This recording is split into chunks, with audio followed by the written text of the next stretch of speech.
أحسن عملا وهو العزيز الغفور۔ ایک نوجوان ہمارا تبلیغی دوست گلاسگو میں رہتا تھا، وہ بیمار ہو کے ہاسپٹل گیا ہے، تو اس کی جو اٹینڈنٹ نرس تھی اس نے 3-4 دن کے بعد کہا کہ آپ مجھ سے شادی کریں گے؟ اس نے کہا میں مسلمان ہوں، تم کرسچین ہو؟ کہا میں مسلمان ہو جاؤں، اگر آپ شادی کرتے تو میں مسلمان ہوں۔ اس نے کہا تم کس وجہ سے مجھے یہ پیشکش کر رہے ہو؟ وہ کہنے کہ میں 3 دن سے تمہیں دیکھ رہی ہوں تو کہ تم نے ایک دفعہ بھی نظر اٹھا کے مجھے نہیں دیکھا، میں نرس ہوں، میری زندگی یہاں گزری ہے، میں نے کوئی نوجوان ایسا نہیں دیکھا جو لڑکی کو دیکھ کے نظر جھکا لیتا ہو، میں پہلی دفعہ اپنی زندگی میں کسی کو دیکھ رہی ہوں کہ جب اس کے سامنے میں آتی ہوں تو اس کی نظر جھک جاتی ہے، تو مجھے یقین ہو گیا تیرے اندر سچائی ہے۔ وہ مسلمان ہو گئے، اس نے آگے کتنی بچیوں کو مسلمان کیا۔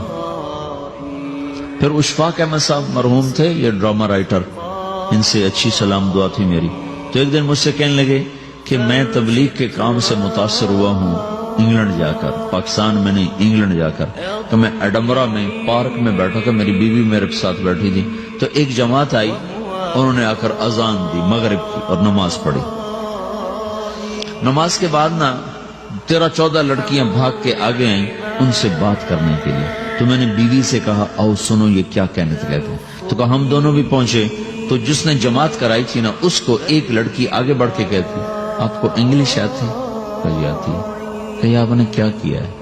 کہی ہم نے اپنی عبادت کی ہے۔ تو وہ لڑکی کہنے لگی آج تو اتوار نہیں ہے، تو اس نوجوان نے کہا کہ جی ہم دن میں 5 دفعہ کرتے ہیں، صرف اتوار کو نہیں، روزانہ 5 دفعہ۔ وہ لڑکی کہنے لگی یہ تو بہت زیادہ ہے، آپ اس کو کیسے نبھاتے ہیں؟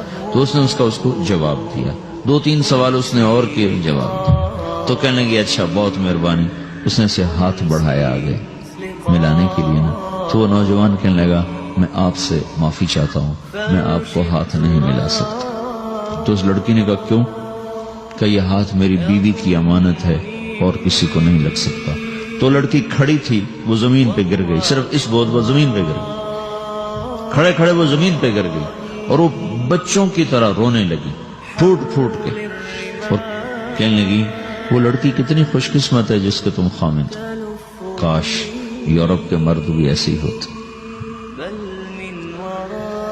جس رب نے نفسیات بنائی ہے وہ اگر کوئی عورت کپڑے اتار دے تو اس کی نفسیات بدل جاتی، چاہے وہ مغرب میں پیدا ہو چاہے وہ مشرق میں پیدا ہو۔ عورت کی نفسیاتی حیا ہے اور وفا ہے، کسی وفادار کی تلاش ہے، تو وہ اس کو پتہ بھی نہیں ہے کہ مشرق کا حیا کیا ہے، لیکن وہ اس کو اللہ نے عورت بنایا ہے، اس کے اندر کی وہ نہیں مر سکتی چیز۔ کاش یورپ کے مرد بھی ایسے ہوتے۔ اور آنسو پوچھتی ہوئی وہاں سے اٹھ کے چل دی۔ تو اشفاق صاحب مرحوم کہنے لگے میں نے اپنی بیوی سے کہا بانو آج وہ تبلیغ ہوئی ہے کہ لاکھوں کتابیں بھی چھپ جاتی، وہ کام نہ ہوتا جو یہ نوجوان اپنے عمل سے کر گئے۔ تو میرے عزیزو کٹی پتنگ نہ بنو، اپنی کٹی پتنگ کی منزل کوئی نہیں رہتی۔ اللہ اس کے رسول کے ہاتھ میں اپنے ڈور دے کے چلو، اللہ اس کے رسول کی غلامی میں اپنے آپ کو چلاؤ تو اللہ تمہیں بھاگ لگائے، عزت بھی دے گا۔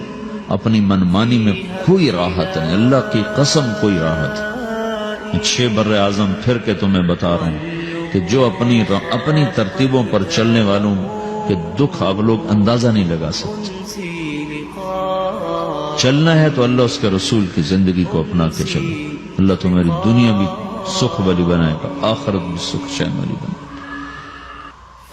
لیکن یہ سیکھنا پڑے گا، سیکھنا پڑے گا۔ تبلیغ اس کو سیکھنے کی محنت ہے اور اس کو آگے پہنچانے کی محنت ہے۔ تو یہ عمر ہے، اس وقت ساری دنیا اسلام کے لیے تیار ہے، چونکہ نظریاتی طور پر دنیا شکست کھا چکی، کسی کے پاس کچھ نہیں۔ تو ہمارے پاس ایک ایسا خوبصورت نظریہ ہے کہ جو ان کو بڑی تیزی سے اپنی طرف کھینچ سکتا ہے، اور اللہ کا احسان ہے کہ تیزی کے ساتھ نسلوں کا رخ اللہ کی طرف ہو رہا ہے۔ تو تھوڑی ہمت کرو، چھٹیوں کا وقت تبلیغ میں دو، باقی وقت اپنی تعلیم کو دو، گھر جاؤ تو ماں باپ کے خادم بن کر رہو، نوکر بن کر رہو۔